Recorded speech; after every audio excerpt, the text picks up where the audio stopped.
Bazalwane egameni lika Jesu Kristu waseNazaretha. Haleluya. Siyambonga nje kakhulu uNkulunkulu uphinde siphe ithuba lokuthi sihlangane noma nje sikhonza kabuhlungu but ke siyaqhubeka. uNkulunkulu usivulele nje le platform ukuthi yona kumele siyisebenzise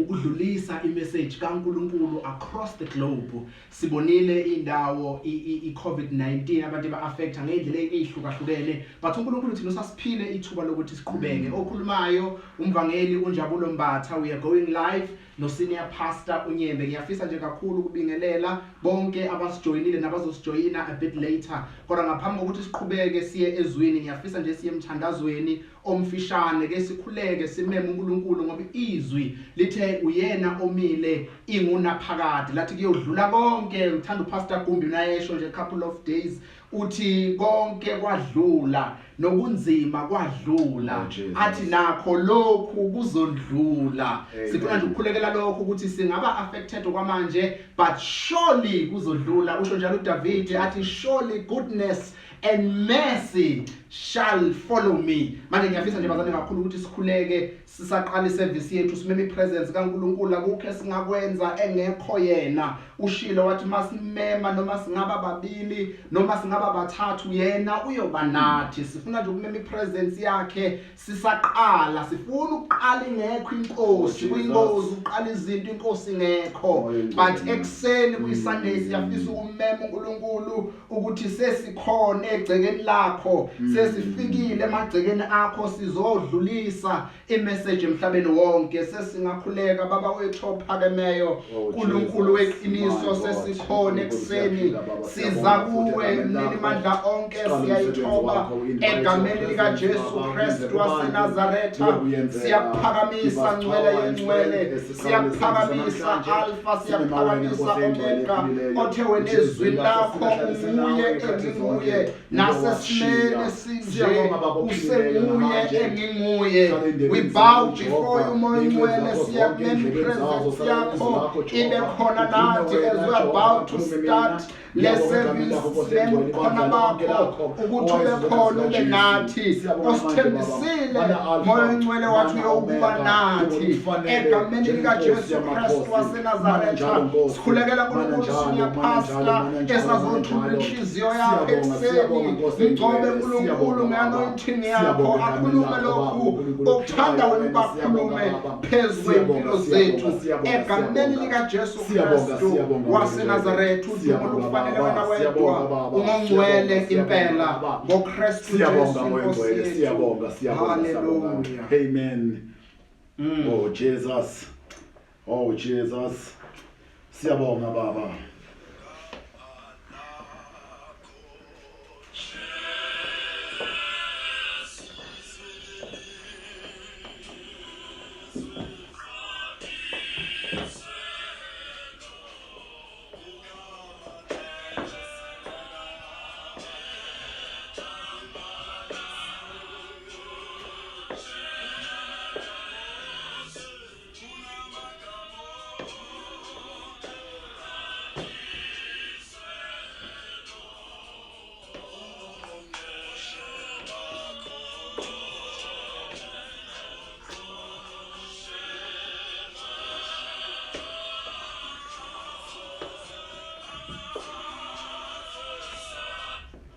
Siyabonga egameni lencwele lomfana wethu Jesu Kristu. Siyalibingelela ibandla ayizuzela lona uNkulunkulu ngegazi lika Jesu. Simile ke namuhla kuyiSunday sizokhuluma lokhu uNkulunkulu akubekile enhlizweni yami ukuba ngikhulume ngako namhlanje. Ngiyafisa nje ukuthi ngizoshumayela ngathi ngahlala nje phansi siyokwazi ukuthi sindlule kahle lento. Angifuni ukuba semoyeni kakhulu kodwa ngifuna nje ukuthi sikhulume kahle lento kaNkulunkulu ngihleli phansi ngoba kunezinto engifuna ukudlula kuzo ezincane uNkulunkulu ayibeke enhlizweni yami namhlanje. Ngiyabonga ngo-evangelist uShandu oqeda kusenzela inkonzo yomkhuleko. Siyabonga kakhulu bazalwane bazalwane ngifisa nje ukuthi ngisalibingelela ibandla namuhla siyokhuluma ngokuzalwa kwebandla sindlula enkonzweni eziningi esibuye kuzo emavikini aphelileyo in the previous 2 weeks I think sikhulume ngokuzalwa kwebandla sikhuluma ngePentecost but namhlanje ngiyafisa ukuthi ke siyokhuluma lokhu singakaye ekudeni ngifisa nje ukubonga kakhulu abaholi esinabo ebandleni today as sibroadcaster live siqala umsebenzi omusha webandla uNkulunkulu alizalile neviki eliphelile ukuzalwa kwebandla kuyafana nokuzalwa komntwana abantwana bonke abazelwe abantwana bonke abakhona bazalwe ngendlela ehlukahlukene last week umhla ka6 enyangeni esikuyo kaJuni ku2020 kuzalwe ibandla elisha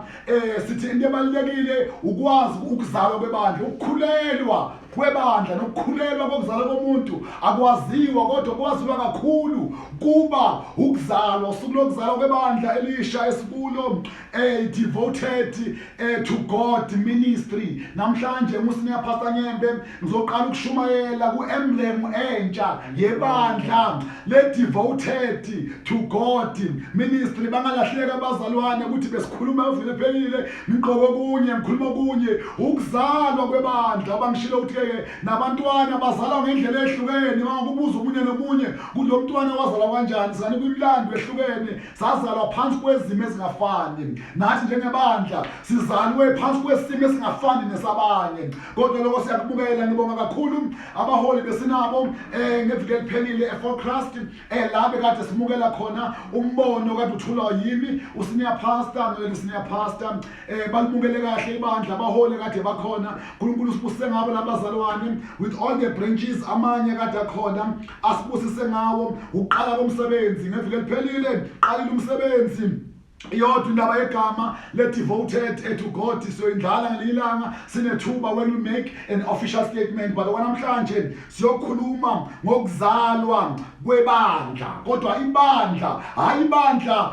maybe ibandla devoted to God noma ibandla elithize kodwa ibandla likaNkulunkulu ngoba sifuna ukukhuluma ngokuzalwa kwebandla likaNkulunkulu noma ama principles manje siwa apply ebandleni esiba kulo kodwa sizobuka ukuzalwa kwebandla likaNkulunkulu incwadi yethu esiyogxila kuyo kakhulu namhlanje incwadi yezenzo sizobuka kakhulu la uPetru akade ashumayela khona emva kokuthululwa komoya engcwele sizobuka kakhulu incwadi yezenzo zesibili la esiyobuka khona ukuzalwa kwebandla uNkulunkulu amayekhuluma kuleyo ndaba leyo ukhuluma kahle masiyobheka wafika usuku lePentecost wathulula umoya engcwele into yokuqala eyikhona ithi labazalwane mangozalwa ibandla babelokhu bendawonye behleli indawonye siyabamba umkhuba wokuqala athe uJesu mayekhuluma ekhuluma ngomlomo kaPaul singawuyeki umkhuba wethu wokuhlangana osingawuyeki umkhuba wabanye wokuhlangana siqikele njalo siyahlangana njengebandla siyokhuluma izinto uNkulunkulu asisiza ngazo masihlangene COVID-19 isenza singakwazi ukuhlangana iyasihlukanisa kakhulu ayikuvukela ukuhlangana izisibalele nama numbers but today siyobuka lento leyo mayohlaka lencwadi ubheka ukuthi okwenzeka emva kwaloko enkonzweni yePentecost into ayenza uNkulunkulu okanye umoya engcwele wabese uqinisa labafundi laba ngokwehla komoya engcwele waba equipa ngama skills noma wakhipha ngezinto or ama resources that will be required uqhubeka neministry ezuqala iministry noma uzama ukushumayela noma ungena enkonzweni makozala ibandla kunento ayishilo uPaul mayekhuluma nebandla laseEfesu athi mhlome zonke izikhali zikaKristu ngazathi makwehla umoya engcwele kulabapostoli wawehlisa zonke izikhali abazoyidinga endleleni resources that they will require as they continue to propagate izwi kaNkulunkulu mawubuka lapho ku chapter 2 ukhuluma yona indaba yokuempowerisha sizokhuluma kakhulu namhlanje into eyodwa igist yendaba yethu izenzo incwadi chapter 2 sizoqala kuverse u37 emva ukuthi uPaul emva ukuthi uPetru asekhulumile washumayela kubantu abayizinkulungwane ezintathu abamukelwa kwazalwa ibandla elisha kwazalwa ibandla likaNkulunkulu ngoba abantu kukhona into eyenzeka ake sifunde izwi leBhayibheli uverse u37 uthi sebekuzwa bahlabeka enhliziyweni bathi kuPetro nakwabanye abapostoli madoda bazalwane siyokwenze njani na ake sibambe nansi into yokuqala sebekuzwa sebezwe izwi into yokuqala ebavelela abazalwane ukuhlatshwa izwi ngoba uyinkinga umzalwane ongakahlatshwa yini izwi ibandla mangabe zohamba lingakahlatshwa izwi mayekhuluma uPaul uncwadi amaHebheru 4 abheke uverse 12 athi ngokuba izwi likaNkulunkulu liphilile linamandla likhali malikhali which means njani liyahlaba malihlaba liyahlukanisa ngoba sikhuluma nabantu endleleni abasemabandleni abahamba nebandla kodwa bangahlukanisanga ngoba bangahlatshwanga yini izwi labazalwane laba into yokuqala ebavelelayo bahlatshwa izwi elikhulunywa ubani uPetro kunento abayibuzayo kuPetro babuza into eyodwa ethi madoda bazalwane siyokwenze njani na ngibalekile lapho mabezwe izwi kunento eyichange eyenzekalayo kumuntu bangabe uzwe izwi once wakhulunywa izwi walizwa izwi kufanelekile ukuthi kube khona umehluko owenzekalayo uPetru mayephendula uthi ku38 phendukani yilowo nalowo abhabhadiswe egameni likaJesu Kristu kukho ukuthethelelwa kwani kwezono bese mawuqhubela ubhalo khona nyakwamukiswa isiphiwo sikamoya ongcwele lento yokuphenduka isho ukuthi alizukuzalwa ibandla nabantu abangaphendukanga awuzi ukuzalwa ebandleni ungaphendukanga lamadoda lawa ebuza selibahlabile izwi ikuphi okufuna kwenzeke ngiyayithanda inkonzo abangena kuyo ngoba bayenza emini kubona abantu masibuye kuNikodimo ekuJohani incwadi kaJohani ku3 uNikodimo uya kuJesu ebusuku ngoba uyasaba ukuya emini samba nabantu abandleni kunezinto abazenza emini nabanye abantu okaye ebusuku nabanye abantu masemele bendlini enkonzo baya ngokukhokhoba ngoba bayasaba wayekhokhoba uNikodimo uyofuna uJesu uyosho lento le yokuthi angenze njani ukubabona umbuso kaNkulunkulu uyayiphinda uJesu lento uthi uma umuntu engezalwa kabusha angeke awubone umbuso kaNkulunkulu sidinga ukuphenduka uMichael uPetru abazalwane uthi ke phendukani yilo nalowo abhabhadiswe egameni kaJesu okumlayezo uJesu awushile ukuthi hambani nenze izo zonke abaphendukayo nibabhabhadise kuphi egameni lami so sidinga abantu abazophenduka makuzalwa ibandla likaNkulunkulu abazohamba ebandleni hayi ebandleni elithize kodwa ebandleni kaNkulunkulu kufuneka abantu abazobhabhadiswa egameni elikaJesu uthi egcineni eku39 ngokuba isithembiso ngesenu nesabantwana benu isithembiso esenu enasinani nabantwana ubanika responsibility ukuthi ke noma bakhona lapho bethamele but baphi abantwana babo baphi abayabazalwane babo ngoba masezwe izwi lahlukanisa kufanelekile bazalwane ukuba siqonde into yokuthi kumele sihlukanise kodwa kumele bese nasemakhaya siyayikhuluma lento ngoba soba bazalwane baNkulunkulu sibe sebandleni likaNkulunkulu kuningi uPetru ku14 wafakaza nangamanye amawazwi wabayala wathi ake sibambe lo muqa wabayala wathi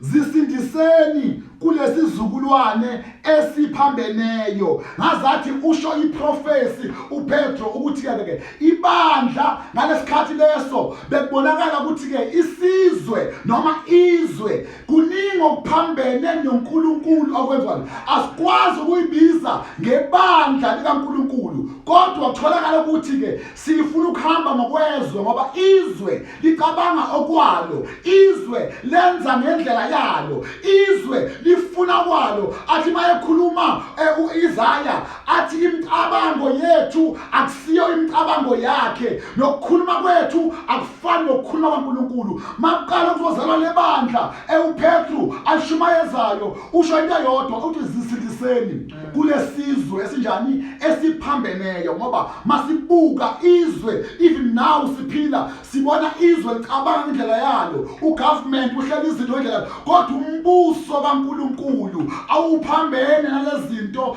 ezifunwa yimbuso yakulomhlaba. Ngoba sikhuluma ngokuzalwa kwebandla elazalwa kule ncwadi esikhuluma ngayo, bekubalekile ukuba siqonde lento yokuthi uPetro mayezosho ukuthi nina into yokuqala emele niyenze zihlukaniseni nezwe elinjani eliphambeneyo. 41 mayekhuluma uPetro ku41 uthi ngakho abalamukelayo izwi lakhe bababhadiswe kwenezelwe ngawo lo muhla abantu okungathi inkulungwane ezintathu kwane abayezwa izwi on that day nalo ibandla elazalwa 3000 yabantu abezwa izwi on that day bamukela uNkulunkulu noJesu njengenkosi nomsindisi. Liyaqala ke ibandla liyazalwa kuPentecost, kwazalwa ibandla elisha. Nathi akusifana celebrate ukuzalwa kwebandla lethu ngesikhathi kuzalwa ibandla likaNkulunkulu, kodwa ake siyekeleni into yamagama amabandla, ake siyekeleni ukukhukhumeza ngokwamabandla ethu, ake sibuka ibandla laNkulunkulu ngoba akusizi ukuhamba nebandla eligqoka kahle, elicula kahle, ehlabela kahle, kodwa kungasilwa ibandla likaNkulunkulu. Kuyibandla lendoda nomama othize neyisekelo lemiso zalo singazi ukuthi ke lisekele ngani, kodwa ibandla likaNkulunkulu elazalwa, it doesn't specify even if bekuseJerusalem, but akushiwo ukuthi ibandla lani, kwaba yibandla likaNkulunkulu elazalwa on that day. Bekubalekile abazalwane ukuthi siqikelele ukuthi ebandleni kunebandla likaNkulunkulu elizalwayo, hayi abalandeli bebandla, ngoba kunabantu abazibabalandeli bebandla kodwa kube khona abantu abazalwe ebandleni. Baphi labo bantu? Abaphendukile bamukela uJesu njengenkosi nomsindisi, ngoba kuyabalekile ke kube khona inkonzo yokuphenduka nokukholwa. Akhulume kahle encwadini mayekhuluma uNkulunkulu Paul athi akwenzeki ukuba simthokozise uNkulunkulu ngaphandle kokukholwa, bekwesikholwa samukele ukuthi uNkulunkulu khona. Ake siqhubekeni bazalwane, siya ku42. Selizelwe ibandla selikhona, sebakhona abazalwane, sebakhona, selikhona ibandla selibekiwe. Kwenzakalani? 42 baqinisela njalo esifundweni sabapostoli. Baqinisela njalo kuphi? Esifundweni sabapostoli. Lento yokuqinisela njalo esifundweni isho into eyodwa ukuthi sikwazi ukuhlala njalo sikhuluma ngesifundo sikaNkulunkulu, sikhulume ngezwi kuyosiza ukuba sifundisane. uPaul ukhuluma nabantu encwadi ibandla laseKolose ku3 mayekhuluma ezansi ukhuluma uma navuzwa kanye noKristu mnakano kaphezulu, kodwa uma yehla ezansi ukhuluma yena ukuthi ke nifundisane okayinigxile ezwini, nifundisane njalo ngani ngezwi kabani likaNkulunkulu, ngoba kubalekile ukuthi masihleli sigxile esifundweni. Inkinga libandla elamukela inkosi njengomsindisi kodwa lingakhuli ekumazini uNkulunkulu, ngoba izifundo azikho ezenziwayo. Kubalekile ukwenza izifundo njalo, kube khona izifundo zokufundisa ibandla. Labazalwane benza lento leyo, uthi nasekuhlanganeleni, ngoba into yokuhlangana ibalekile. Athi mayekhuluma uPaul ningawuyeki lo mkhuba wani wokuhlangana, nayo into enzakalayo nasekuhlephuleni ini isinkwa. Ncwadi kaJohani mayikhuluma ngendaba yesinkwa uthi uJesu kusisi mina ngiyisinkwa esehla kuphi? Ezulwini. Manje lebalekile yokuhlala uthi mangabe nidla lesinkwa esiphilileyo esiyimi angeke nibe nako yini ukufa? Nidla lesinkwa abaningani ningafi, ngoba abadla lesinkwa esiyimana bathi baphiwe uMose baba khona ukufa kubo abantwana bakwaIsrayeli, ngoba abantu baphiwe uMose kanti hayi isinkwa sasivele ekhaya ezulwini. ebantwini manje basihleli sihlephula isinkwa basixoxa namhlanje sihlephula isinkwa abaholi abazame njalo ukuthi umhlambi kaNkulunkulu awungalambi abantwana bangalambi ngoba uma sidla isinkwa uma sihlephula isinkwa sihlephula umzimba kaKristu sikhuluma ngebandla likaKristu sikhuluma ngoKristu qobo labazalwane into eyabasiza ukuhlala njalo bahlephula isinkwa yabasiza into yokuhlala bahlephule isinkwa lencwadi masiqhubeka nayo ku43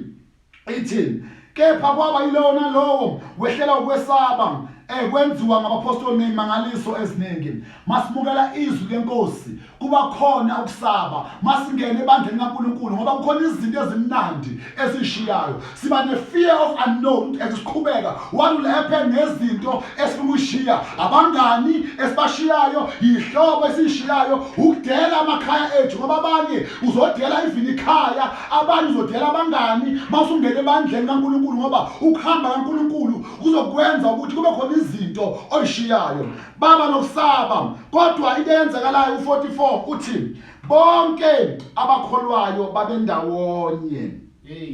bahlanganyela izinto zonke ngoba ibandla elohlanganyela kuphela ngomculo kuphela mase kufika ezintweni zokuhlephula isinkwa abanye abasekho ezwini bafuna nje bogadlaza nokuthi bafuna nje ukuthi bakwazi ukushumayela lokho kufuna yiba ngokuhlabelela kodwa mase ngene nokudressa ziningi izinto kwakhiwe ngazo amabandla abantu abangene ngazo bayithanda emabandleni kodwa mase kukhulunywa ngokuthi sihlanganyeleni kuko konke asikwazi kuba selective sisebandleni labazalwane abangasile konke babekwenza bendawo asikwazi sihlangene njengebandla senze izinto awukho ebandleni kwenziwa izinto then awuhlanganyelanga nani nebandla into ebalulekile labazalwane babahleli njalo bahlanganyele ndawonye kuphi ezwini kaNkulunkulu behlanganyele futhi ngezinto zonke ibandla elazalwa ngokamoya ilo lelo sikhuluma ngalo bazalwane athi mayekhuluma ngamaHebheru u10 uPaul athi masibambisise isivumo sethemba lethu singaxeki singakuyeki ukuhlangana kwethu njengemkhuba yabanye kepha masivuselelane ikakhulu ngobusuku sanjani selisondele siyadinga njengabaholi siyadinga ebandleni kaNkulunkulu ukuvuselelana asikwazi ukuhlekana asikwazi ukubukana ngendlela kodwa sithi ukuvuselelana ukuthi ayinceku ngathi la usahambi ngendlela mama othize awusahambi ngendlela ebandleni kaNkulunkulu akukho uxolodelana akwazi ukubukela ibandla bese aqolodela ngoba siyibandla kaNkulunkulu thina sonke irrespective of the emblems irrespective of amagama amahle esibizwa kodwa siyibandla likaNkulunkulu inkonzo yokufellowship kumele siyipromote ezamabandla sihlanganyele singabukanga amashirt singabukanga iberede kodwa sibuka ukuthi uNkulunkulu ubeke ini enhlizweni zethu ngifuna siye ku46 imihla ngemihla baqinisela nganhliziyonye ethempelini behlephula isinkwa badla ukudla kwabo ngentokozo nawo umhlophe benhliziyo baqinisela nganhliziyonye mawubekithi lowo mqondo owukhona nakuKristu sibe enhliziyonye nomqondo sibe mqondo munye ibandla liba mqondo munye lihamba ezintweni ezizonke ndawonye ngoba ibandla limqondo munye umqondo uwodwa ukuba sihlale kuNkulunkulu sidumise uNkulunkulu semvala abazalwane ngifuna sibheke nali verse ka47 ngifuna sibuke lento uNkulunkulu mayekhuluma kule bandla uthi bemdumisa uNkulunkulu ngoba asikwazi kuba sebandleni sidumisa uNkulunkulu masiqeda sidumise nokunye sibeke ezinye izinto esizoyidumisa sidumisa umuntu oyedwa udumo lumfanele yena yedwa njengenkosi yamakhosi athi kweSondosi ku20 verse 3 ningabi nabanye oNkulunkulu into yosiza abazalwane ukuthi leli bandla sikhophishe ama principles enziwa leli bandla badumisa uNkulunkulu into abayenza badumisa uNkulunkulu yena yedwa sifanele ukudumisa uNkulunkulu kunezinto hlezi sithandayo bese ngayi-idolize but masikhendla uNkulunkulu we cannot afford uku-idolize izinto ezinye indumiso ifanele uNkulunkulu udumo lufanele yena into eyodwa uNkulunkulu angakhona ukuyenza ukuyidumisa into eyodwa akwazi ukuyenza uNkulunkulu kuyibonga sina siyethatha ibongo sizise kuyena ohlabela kahle athi kukuninga senzele bona okukhula senzele bona zincane ibongo zethu we need to increase and multiply ibongo zethu as we count the blessings asiphe zona emesikwenze ukhambisa udumo kuNkulunkulu ngelibandla ladumisa uNkulunkulu bethandeka kubantu bonke nayo into ayenzayo uNkulunkulu bandla elizalwayo lidumisa uNkulunkulu yena yedwa malibuka abantu liyathandeka ngoba lenza izinto nezimiso zikaNkulunkulu siyalibonga lelo bandla uNkulunkulu lokuqala alibusisa lebandla eli-3000 aqala ngalo uPetru emva kokuhamba kaJesu siyalibonga ngoba lasifundisa into eyodwa singafunda ukudumisa uNkulunkulu yena yedwa bese kubantu noma izwe lingasithandanga kunankinga kodwa sidinga ukuziveza kubantu siyisebenze ezinhle ezingenamahloni esihambisa kahle izwi lensindiso nayi into eshiwo uNkulunkulu kule ndaba inkosi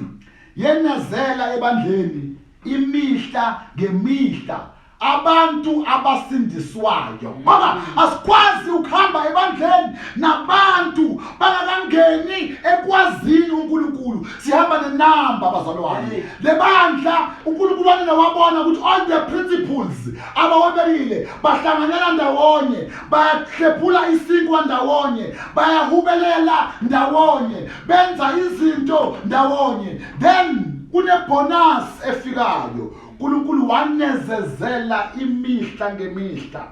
abantu abasindiswayo ibaphi abantu abasindiswayo abantu abamukela uJesu njengenkosi nomsindisi kubalekile ebandleni noma numbers ethe abanganani sibazi abazalwane abasindisiwe sibazi abazalwane abazomukela uNkulunkulu ngiyayithanda lenkonzo labazalwane ngiyalithanda lebandla njengiqale kulamhlanje sikhuluma ngokuzalwa kwebandla lazalwa ibandla waqhubeka umsebenzi baqhubeka abapostoli nokupostola into ayenza uNkulunkulu wayebheka izimiso zabo ngoba kubalekile ukuma kuyimiso elibekile njengebandla makuzalwa ibandla kaNkulunkulu kufuneka into eyodwa sibuke izimiso esiyoma kuzo bazalwane izimiso ezibekwe abazalwane bahlala entweni eyodwa noma singaqhwa kahle bazalwane noma singakhuphula ama-numbers ebandla kuyoba yinamba if that number ayikwazanga ukwamukela uJesu njengenkosi nomsindisi isindiswe egameni likaJesu akusilo ibandla likaNkulunkulu ibandla lendoda ethize asikwazi kuba ibandla lendoda ethize sizoba ibandla likaNkulunkulu njengoba sikhuluma ngokuzalwa kwebandla akusethi lokhu uyaqhumana nokuzalwa kwethu kwebandla kodwa ngibukanga ibandla lethu percent ngibuka amabandla kaNkulunkulu azalwayo angene ebandleni sibe mbuso munye noNkulunkulu sibe sembusweni munye nokuthanda uNkulunkulu zedlala phansi bazalwane ake ngisamarize lenkulumo yami engibuka nazi izinto bazalwane ezibalekile 1 sidinga ukuhlatshwa yizwi likaNkulunkulu 1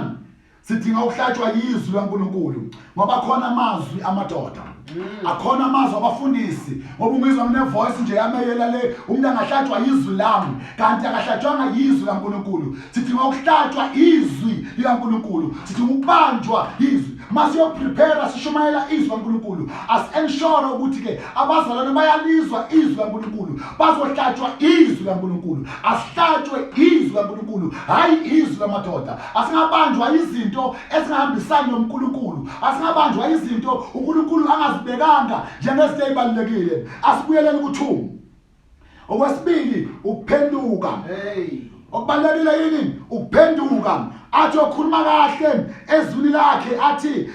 kuba Hebrew 3 verse 7 kuya ku8 uma nilizwa izwi lakhe ningazenzi lukhuni inhliziyo zenu nebandla masanimukela uNkulunkulu kumele ningenzi inhliziyo zabo zibe njani zibe lukhuni asingazenzi inhliziyo zethu zibe lukhuni masilizwa izwi asihlatshwe izwi asikhulumeni izwi laNkulunkulu njani eliphilayo izwi elisindisayo uNkulunkulu uzolisiza ibandla kuba liphenduke ngoba if singaphenduki omunye nomunye aphenduke then kusho ukuthi izwi asilizwanga izwi kaNkulunkulu alizwanga ngoba into ehlanza inhliziyo izwi into ehlala enhliziyweni izwi linamandla izwi kaNkulunkulu liyaphilisa asenzeni lokho bazalwane okuyosiza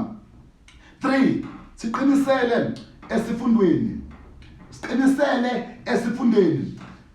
izwi kaNkulunkulu alihlale phakathi kwethu livame silijwayele incwadi yabasekolose izwi laNkulunkulu alihlale phakathi kwethu njani livame kube into esiphila ngayo esenza into eyodwa sifundisane ngokuhlakanipha hayi ngokundamayinana but sifundisane ngokuhlakanipha is important noma uyipresenta into kaNkulunkulu kumuntu noma amukela uNkulunkulu noma singami ngokuqhosha singami ngeimbazo siqapha abazalwane singami bandla kaNkulunkulu siqolothe emapulpiti kodwa okuyisono kuyoba isono asikhulume ngezinto uNkulunkulu azosiza ibandla lakhe yiyokuthi silifuze ibandla lokuqala elasindiswa yilo lelibandla esikhuluma ngalo sibe ndawonye bazalwane siqiniseke kakhulu emkhulekweni umkhuleko ibandla lingakhuleki ayeke lande ibandla lingakhuleki kuNkulunkulu sibheke sikhulekela kuphi sikhuleka ngani asidini izinto ezithize we don't need amakhandlela siwabeke sikhanyise masikhuleka but sidinga izinto zokuthi ke siye uNkulunkulu athe masiza kuye thina ukholekile ngoba wethembekile empilweni zethu uyosizwa imkhuleko yethu siletha konke kuye ngani ngomkhuleko ibandla liya kuNkulunkulu khona umfundisi akekho kodwa ibandla liyaqiniseka ukukhuleka njalo 7 simdumise uNkulunkulu singabi nabanye uNkulunkulu mfisa sengivala abazalwane masihlabelela lo mhlabele siqale ngawo savula inkonzo sithi alikho eligama esibekelwe lona lokusindiswa kuphela igama elika Jesu lithi amadolo onke aguqa phansi egameni likaNkulunkulu lika Jesu ophilayo sikiyeke lokho uthi ke abantu baguqe kithi sibuka abantu baguqa amandleni baguqa abafundisi kodwa leli bandla into eyalenza ladumisa uNkulunkulu yahlala njalo lisemkhulekweni ngoNkulunkulu kwazala ibandla elisha kwazala ibandla about 3000 people abamukela Jesu njengenkosi nomsindisi esimconcluda namhlanje lesermon ngifisa ukusho bazalwane asifuze nanti ibandla ngifuna amabandla abafundisa abalalele kwindawo zonke asifuzeni leli bandla uPetru aqala walamukela ngoba leli bandla lahamba ngefoundation eright ngoba kubalekile masibeke isisekelo siqaphele ukuthi lesisekelo omunye wakha kanjani phezukwaso ayikho enye foundation esingaba nayo ngaphandle ukuthi abantu abasindiswe enkosini asimema abantu sesivala asimema abantu abayosindiswa enkosini asimema ibandla elokwazi ukusindiswa enkosini ibandla elohamba ngeimiso ebekwe uNkulunkulu ibandla elizokwamela uJesu njengenkosi nomsindisi the leader of the church himself ahamba phambili zimazi umelusi ayibiza ngamagama azi ukuthi nazi ezami esamukela izwi esashumayela ngoba kubalekile ukushumayela izwi kubantu balizwe asikwazi ukuhamba ngomqondo wethu ngoba umqondo wethu uyahamba uphela sithi ukumukela uJesu njengenkosi nomsindisi sithi ukumukela uNkulunkulu wethu ophilayo sambe kahle ebandleni sikhulekela ibandla eliyozalwa ibandla lamukelile uNkulunkulu njengenkosi ephilayo emakhaya la sikhona sibe simukelile uNkulunkulu kusimo se-COVID-19 sazi uNkulunkulu wethu nalesimo lesi sizondlula ngoba sinethemba kuNkulunkulu ukuthi kuyobuyela konke kube sesimeni ngoba sithembe wena owaqala umsebenzi empilweni zethu ukuba uzophumelelisa siyambonga uNkulunkulu bazalwane sesivala ngiyanxusa nje incebo yemshandu abuye sikhuleke sesikhulekela into eyodwa bazalwane sikhulekela amabandla endaweni zonke athi mayekhuluma athi akhuleke endaweni zonke uPaul mayekhuluma kuTimothy athi amabandla onke akhuleke endaweni zonke amadoda ame esikhaleni ephakamisa izandla engenakuphikisana sibuka amabandla aphikisana abangubandla abangamagama sibuka amabandla ayawe ekholweni amanye celebrate amakwelinye asikwazi ukujabula simele ukujabula into eyodwa ukukhuliswa kwebandla likaNkulunkulu ukuzalwa kwebandla likaNkulunkulu into eyosenza ukuphenduka ungabheki imva lakho ukuthi ubuya kuphi don't judge yourself enwavumeli nabantu bakujudge but asiphendukeni singene ebandleni likaNkulunkulu siyobabuso omunye singabheki izembatho zabantu singabheki amasuthu ukuthi laba banjani singabheki ezinye izinto sibheke uNkulunkulu yizwe elikhulunyayo liyayihlaba inhliziyo liyawenza umehluko empilweni zethu bazalwane lo uNkulunkulu abeke enhlizweni yami ukuthi namhlanje asicelebrate ukuzalwa kwebandla likaNkulunkulu asikhulumi ngedevoted to God ministry but sikhuluma ngokuzalwa kwebandla likaNkulunkulu ibandla elazalwa eva uJesu athulule umoya engcwele umoya wesithembiso awu ibandla elamukela uJesu njengenkosi nomsindisi izwe lamphika kodwa bamukela labazalwane bahlala ekumazini uNkulunkulu sifuna abazalwane bazohamba endleleni bamazi uNkulunkulu sizokhuleka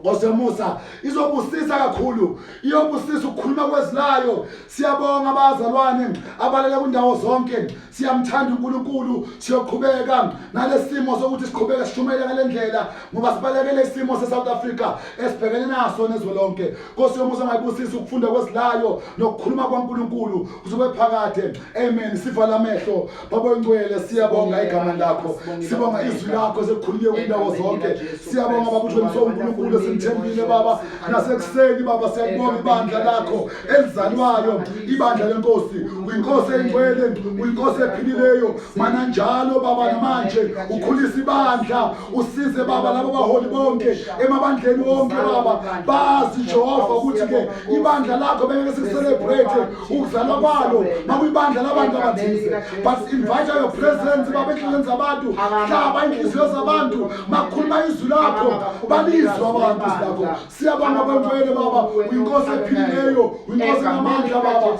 simisa wena njengenkosi engcwele baba siyabonga igama lakho baba akhambe izwi lakho kumagumbamana omhlaba akhambe lona baba siyabonga izwi lakho baba siyakhulana kwesimo South Africa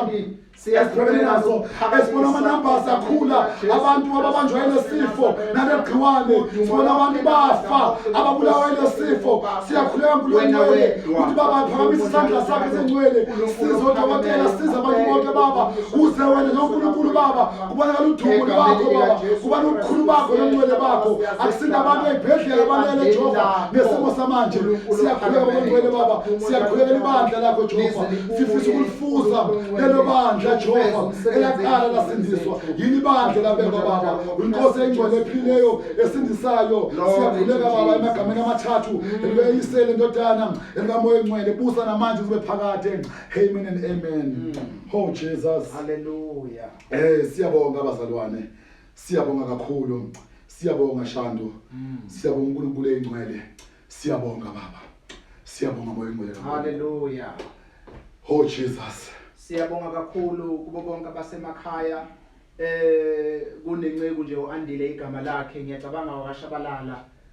naye beka nathi nje buka live uze washare siyambingelela sifunda nayo ke lenceku le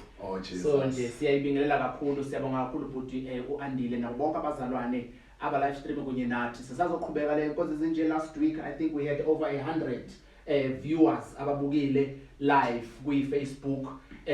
na kwi Instagram sikhona ke kakhulu bazalwane zonke inkundla zokuxhumana iFacebook iInstagram kanye ke ne YouTube nayo lena nje nizoyithola khona ku YouTube nje ungabhala ukuthi isermon by usenior pastor uMG Nyembe kodwa nje isihloko sakhona ukuzalwa kwebandla mawungabhala kanjalo uzothola kuzonke inkundla zezokuxhumana. Sibonga kakhulu bonke abazalwane nabo cameramen and lady bethu ngale ngemuva. Siyabingelela nabo egameni lika Jesu. Amen. Sibonga kakhulu bazalwane. What a wonderful meal uNkulunkulu sibeka etafuleni lakhe. Awube sinthi ukuphikisa uNkulunkulu ibandla lizelwe. Siyadinga lokho senior pastor siyabonga egameni lika Jesu ukusimbulela nje inhliziyo yakho uNkulunkulu ekseni egameni lika Jesu. Siyaqhubeka noku live streamer even on Wednesdays, even nangama Sundays. Egameni lika Jesu kakhulukazi siyafisa ukufisela abantu abasha ukuthi happy youth month. Nami nje ngisafola lapho angimazi lobaba Nkosi yami kodwa yondala. Bathi nje siyabonga kakhulu bazalwane niqhubeke abantu abasha. Keep going. Usho njalo uPastor Zondo uthi keep going njengomuntu omusha singarelax egameni lika Jesu. noNkulunkulu simbuleleke namhlanje okuyisimangaliso bengingazi ukuzalwa kwebandla ukuthi kuyinto ebalulekile nakithi njengama Christians. So siyabonga kakhulu baba siqhubeke njalo nokulandela devoted to God ministry nakhona ku YouTube. Please click share, click like bese ke uya subscribe. Yes, thank you. Bese ya subscribe ukuze masiposta yes ijumelo zethu nikwazi ukuyithola zonke live. Amen. Immediately siposta nizoyithola kanjalo. Go to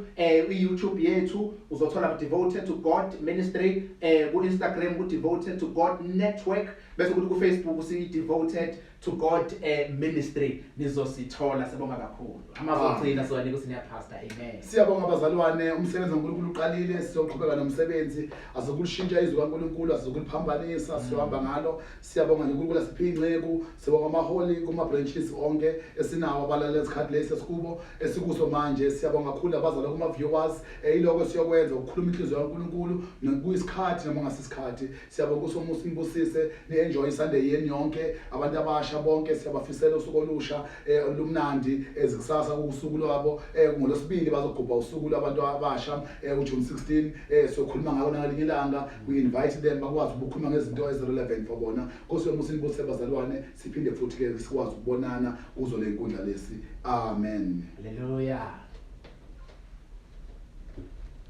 Cool.